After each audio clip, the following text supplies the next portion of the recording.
never seem to have enough. The pace of life has really accelerated over the last few decades, and still we never seem to be able to get anything done. What would you do if you had an infinite amount of time? How would you use it? Would you finally fix the garage door? Would you learn to paint, study medicine, write the great American novel, read all the books you've been saying you would if only you had the time? Would you watch every Star Trek episode? Perhaps you could do all those things and more. We're about to meet a gentleman who did have a lot of time on his hands and who let none of it go to waste. We'll soon find out his accomplishments are considerable and surprising in Requiem for Methuselah.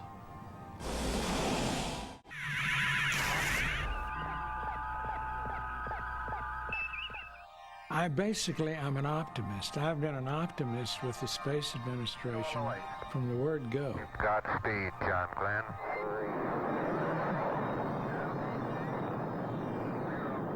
And so far, my optimism has been fulfilled. Contact light. Okay, engine stop. We copy you down, Eagle. Houston, Tranquility Base here. The Eagle has landed. It's one small step for man, one giant leap for mankind.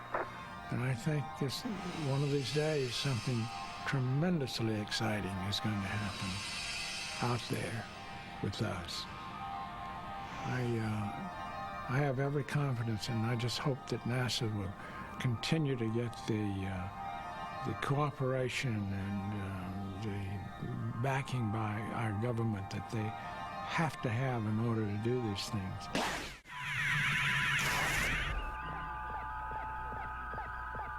My favorite was the Doomsday Machine. That was definitely a good episode. Original series would be what's the name of it now? Doomsday Machine. I get embarrassed. I can't even think of the name of it. I like also Mira Mira. My favorite episode is Journey to Babel. I know all the names, but except when I get on camera, I get very embarrassed and camera shy. Mirror Mirror is my favorite episode. I know the name of my favorite episode, mister. Oh, the Doomsday Machine. It has to be Mirror Mirror. It would be the one with, you know my favorite one, Greg. Piece of the Action, my all-time favorite. Definitely Mirror Mirror. No, Back in Time, The Guardian of... Guardian Forever. Guardian Forever. City on the Edge of Forever. Oh, for goodness sakes. There's an interesting little tidbit of sci-fi trivia hidden in this episode. The character of Raina Kapik is named for the man who coined the term robot. Karel Kapik was a Czechoslovakian writer whose play R.U.R. translated into English as Rosem's Universal Robots.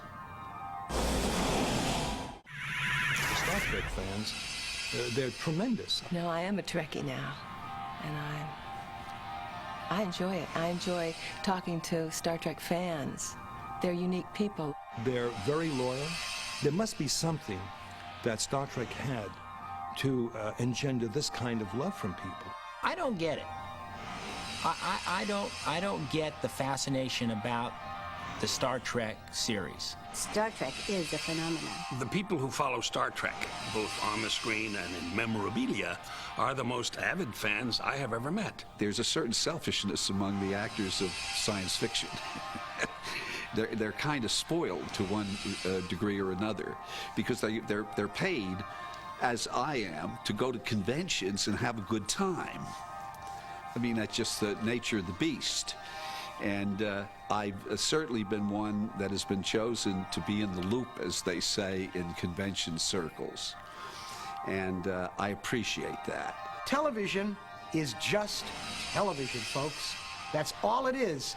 Fans who go nuts about it, who dress up in Enterprise costumes, who want to know how a phaser works. These are people who are not living in the real world. Fans liked Star Trek. Fans became interested in who's married to who stubbed their toe, where did someone go to high school, did someone play sports and so-and-so. I mean, they became interested in every single thing dealing with Star Trek actors, writers, directors, producers, extras, crew people, whatever. Half of my fan mail is Star Trek related, and the fans are loyal, and they're friendly, they're courteous.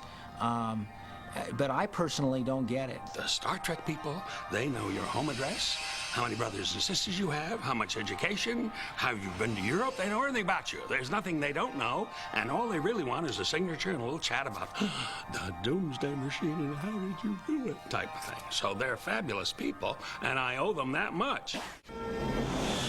Although it stands up very well on its own merit, Requiem for Methuselah owes its success to a few science fiction classics.